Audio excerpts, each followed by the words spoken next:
We've heard a lot about possible backroom deals at the Republican convention in July, but this one's something new, at least new to us. A member of the Republican Rules Committee now predicts it will all come down to two tickets, Donald Trump and John Kasich versus Ted Cruz running with Marco Rubio.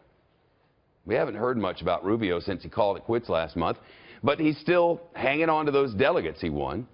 In fact, he has more delegates than John Kasich. In a radio interview today, that Rules Committee member predicted both Rubio and Kasich will trade their delegates for the VP slot. He says there's no way to know which ticket would come out on top. This is the same Rules Committee we talked about early. Randy Evans, the guy who said Donald Trump could come to the nomination with just 1,100 delegates, despite the fact that the rule is 1,237, but could still get the nomination with just 1,100. Let's bring in Rebecca Berg, national political reporter for Real Clear Politics. The RNC says there's no story here with this numbers thing. Well, it's not a story in the sense of a concrete threshold that Donald Trump would need to meet.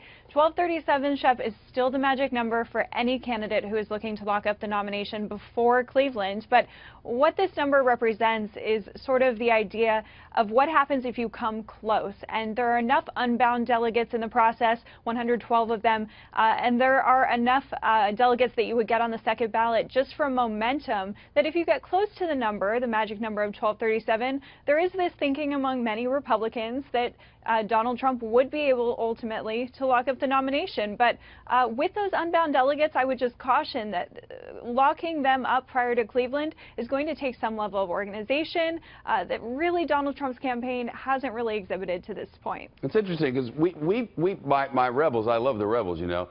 They played Alabama last season, and Alabama came very close to beating them in football, but they did not beat them. But they did come very, very close. And after they came very close, we got the W, they got the loss. They went on to get the national championship. Sure, they can have that. We got our Alabama win, 2 in a row.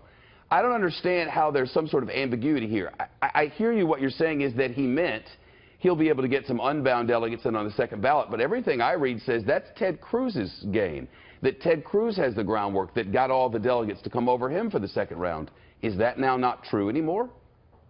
Well, personally, based on the conversations that I am still having with Republicans at this point, I think that that is still the case, that Ted Cruz on the second ballot or ballots beyond that at an open convention would have a huge advantage over Donald Trump. And so this is one person's opinion, one person's conjecture, really, as to how this will play out. But it's really, really difficult for us at this stage in the contest with so many states left to vote. We have still 16 primaries left, over 7 different voting days over the next couple of weeks, and so there's a lot yet to happen. Donald Trump still mathematically could lock up the nomination before Cleveland. We could have him get completely trounced in Indiana, for example, and then be in a really bad position going into the convention. So we really don't know what's going to happen at this point, but I would still say if we're talking about an open convention where Donald Trump does not have enough delegates to lock up the nomination, Ted Cruz is already working hard on the ground in these states to get delegates on his side for the second ballot and ballots beyond that. And also, don't forget, this isn't only about the delegates who will support you, it's about stacking the Rules Committee at the convention